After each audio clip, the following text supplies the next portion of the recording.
सबों को आंगल नववर्ष की बधाई।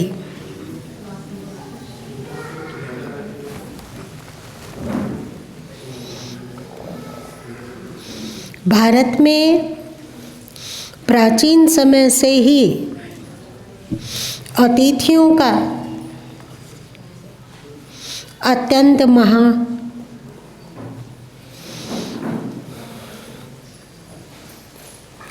अत्यंत प्रभाव रहा है। हमारे हिंदू समाज का मूल मंत्र रहा मातृदेवो भव, पितृदेवो भव, आचार्य देवो भव और अतिथि देवो भव। इसका अर्थ होता है माँ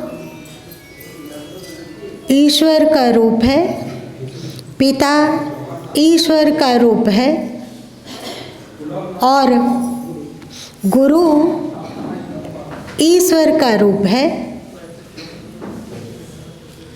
और अतिथि भी ईश्वर का रूप है।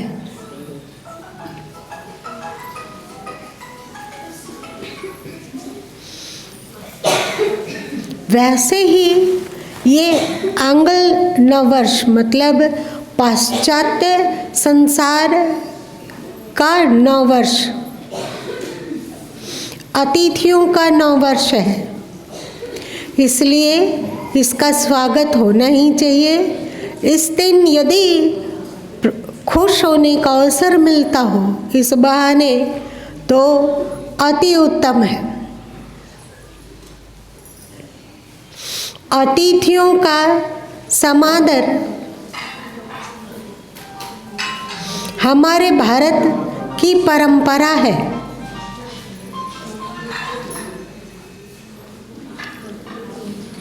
अतिथियों का सम्मान का तात्पर्य यह नहीं होना चाहिए कि हम अपने घर वालों का अपमान करें, मतलब अतिथियों का भी सम्मान हो और उससे बढ़कर अपने घर वाले का भी सम्मान हो।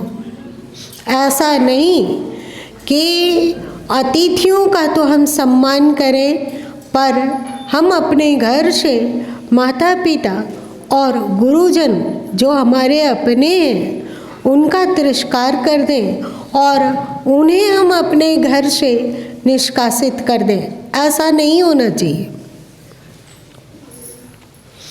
अतिथियों का यह आंग्ल वर्ष मतलब नव वर्ष जो मात्र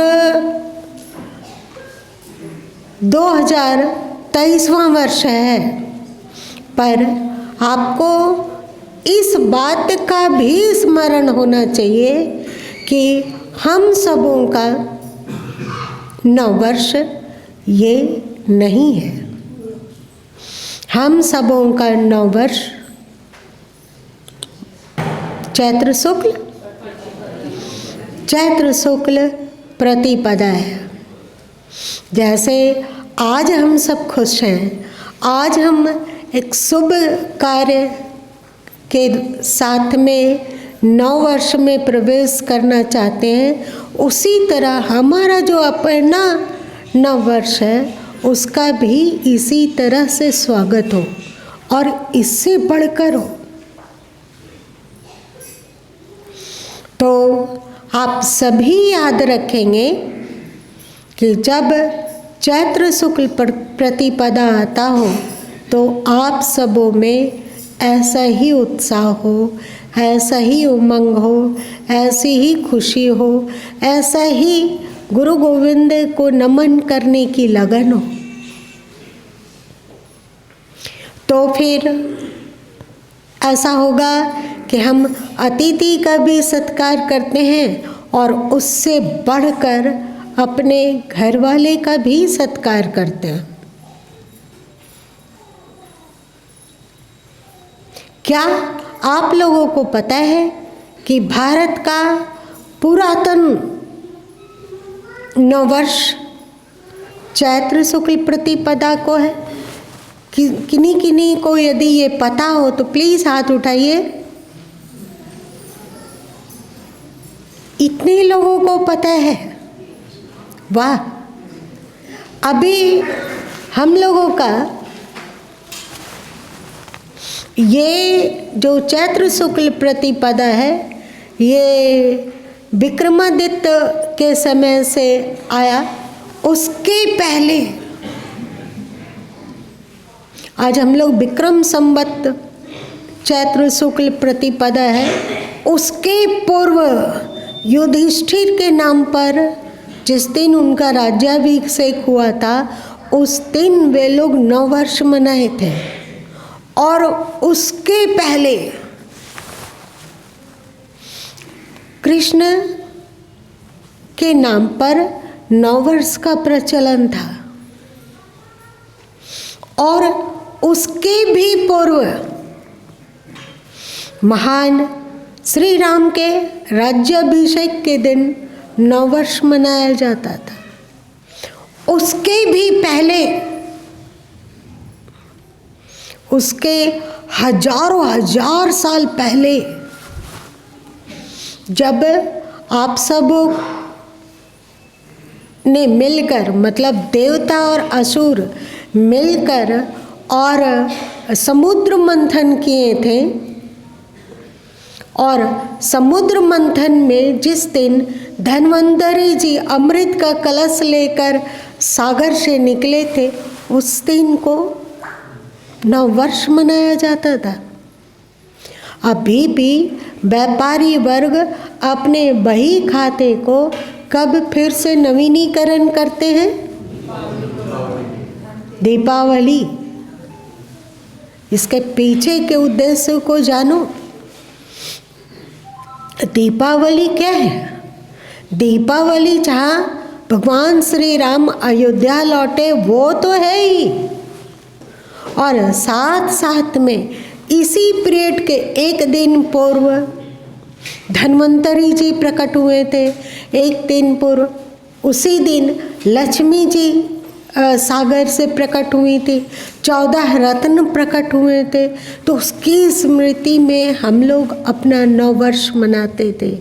इसलिए पुरातन काल में सबसे प्राचीन समय में दीपावली के दिन नववर्ष मनाया जाता था। आज भी गुजरात वगैरह में दीपावली से नववर्ष मनाया जाता है। मतलब हमारी संस्कृति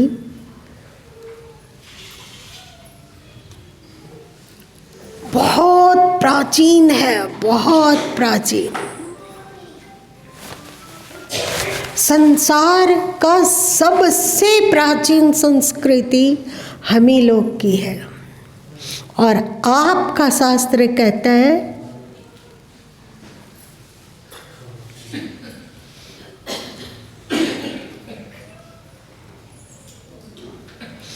वृद्धो नित्य उपासना, वृद्ध की पूजा होनी चाहिए। और संसार का अविनाशी, शाश्वत और महापुरातन हमारा नववर्ष है।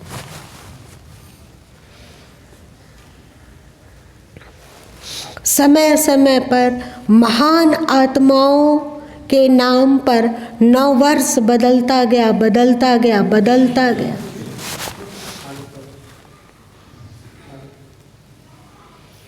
पच्चीस दिसंबर को बड़ा दिन लोग ईसा मसीह के जन्म का अवसर मानते हैं। और ईसा उपरांत, मतलब ईसा जी के धरती पर आने के उपरांत 1 जनवरी से नववर्ष को लागू किया उन्होंने। पर क्या ईसाई नववर्ष के पहले हम लोगों का नववर्ष था या नहीं था? तो क्या हमारे महान आत्माओं से विलक्षण प्रतिभा वाले और हमारे महान अवतारी सत्ताओं से अधिक शक्ति समर्थ आप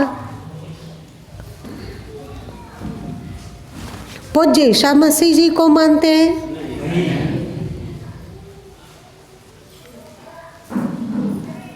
हमारे लिए ईसा पूज्य है क्योंकि वे परमात्मा के मार्ग पर चले, पर इसका तात्पर्य ये नहीं है कि हमारे जो महापुरुष हैं, जिनके सामने संसार में जितनी भी अवतारी सत्ताएं हुई, उन सबको तराजू के एक पलड़े पर और हम अपनी महान अवतारी सत्ताओं को तराजू के दूसरे पलड़े पर रखें तो कौन सा पलड़ा भारी होगा?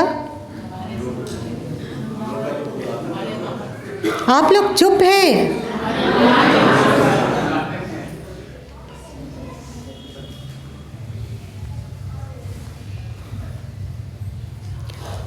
संसार का समस्त अवतारी सत्ता, संसार के समस्त ज्ञानी जन, पूरे विश्व अथवा पूरे ब्रह्मांड के ज्ञानी जन भी तराजू के एक पलड़े पर विराजित हो जाएं और भारत में उद्भित दिव्य सत्ता तराजू के दूसरे पलड़े पर हो, तो निश्चय हमारा तराजू का पलड़ा वजनी होगा। तो हम सबों को अपने भारत के गौरव को भूलना नहीं चाहिए।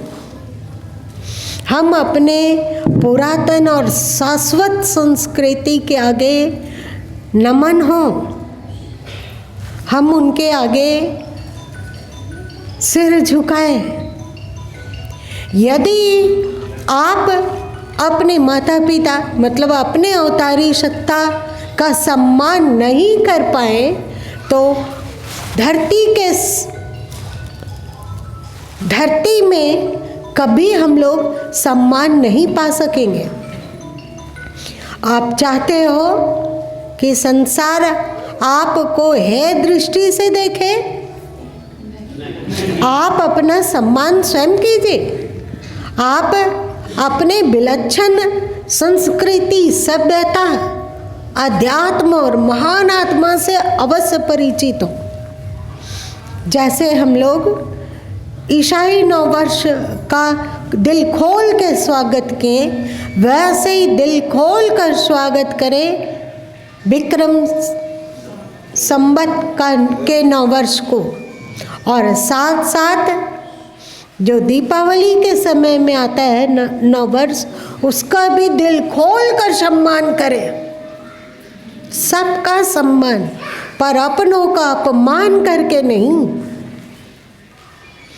हम सबका सम्मान करते हैं क्योंकि हमारे अपनों ने हमें वसुदेव कुटुंबकम की शिक्षा दी है।